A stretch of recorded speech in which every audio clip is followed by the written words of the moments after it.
Hello tayo, another day, another vlog na naman tayo, no? Kahit maulan mga inday, magbo-voice over talaga ang inday ninyo kasi mahirap pag wala tayong vlog. So ito mga inday, nakatambay talaga ako dito sa tindahan ni mama, no? Kumakain ako ng grapes sa mga inday kasi may nakita akong grapes na bumili si mama. Ay, kinain ko inday, no?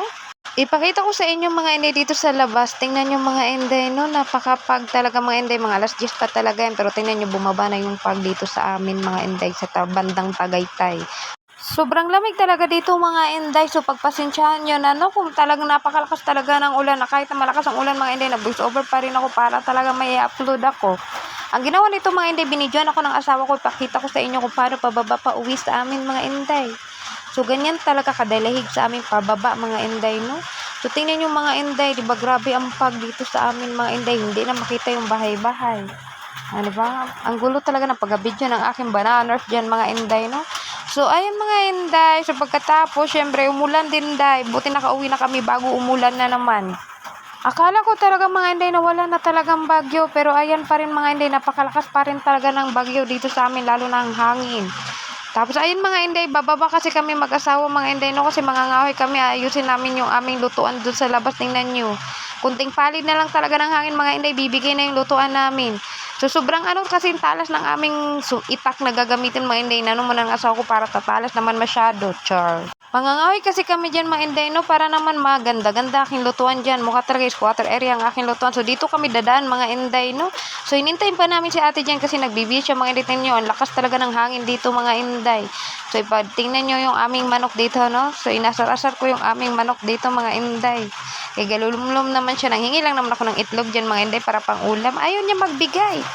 O, tingnan nyo naman, di ba? Nagkagalit. Sobrang tabang talaga ng manok na ito mga inday. Sabi ko sa inyo, huwag ka magtapak-tapangan. Baka mamaya itinula kita. Char. Pagkatapos mga inday, fast forward, nandito na kami sa baba mga inday. No, nanguha si ate ng puso dyan mga inday. Kasi ulamin namin ang hirap talaga mga inday pag walang trabaho. Kaya magdiskarte na naman tayo ng ulam. So ito kasi mga inday, kinuha to ni ate kapon na saging, no, iniwan lang niya dyan. So pinitasan niya mga inday, kinain namin mga inday, no. Eh, yung asawa ko naman dyan mga inday, naghanap siya dyan na haligi sa aming lutuan. Hindi ko na alam kung saan siya napunta. So, ganiri na talaga ako kabasa mga inday, o, diba? Pasang-basa na talaga ako dyan mga inday, pero go pa rin sa pagbablog. Nagdala na lang ako ng plastic dyan mga inday para naman may paglagyan ako pag lumakas ang ulan, ilalagay kong aking cellphone, o, diba? At iwan ko kung anong pinagsasabi ko dyan mga inday. Pinakita ko lang sa inyo na grabe dito.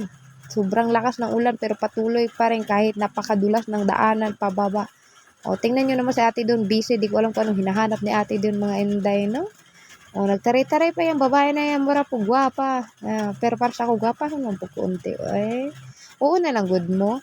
So, pagkatapos mga inday, fast forward, doon nakakuha na si ate ng puso kasi nga aming kikilawin yung puso na yun mga inday. Magkikilaw si ate at bibigyan kami niyan mga inday. So, may pang-ulam na tayo mga inday. Kung talagang madiskarte ka lang talaga mga inday, may uulamin ka na talaga. O, diba? Nakadalawang puso si ate dyan mga inday. So, may puso kasi siya nakuha kapon. Idadagdag lang niya yan mga inday, no? Yung akin naman ang asawa dito mga inday, bababa siya kasi kulang yung kahoy na kinuha niya. So, naghintay lang ako dito sa taas mga inday kasi ayaw niya nang sama-samahan siya doon sa baba, no? So, sa ate, tingnan niya, binibidyohan ko dito mga inday kung paano siya mag-ano ng puso. So, hanggang dito na lang ang aking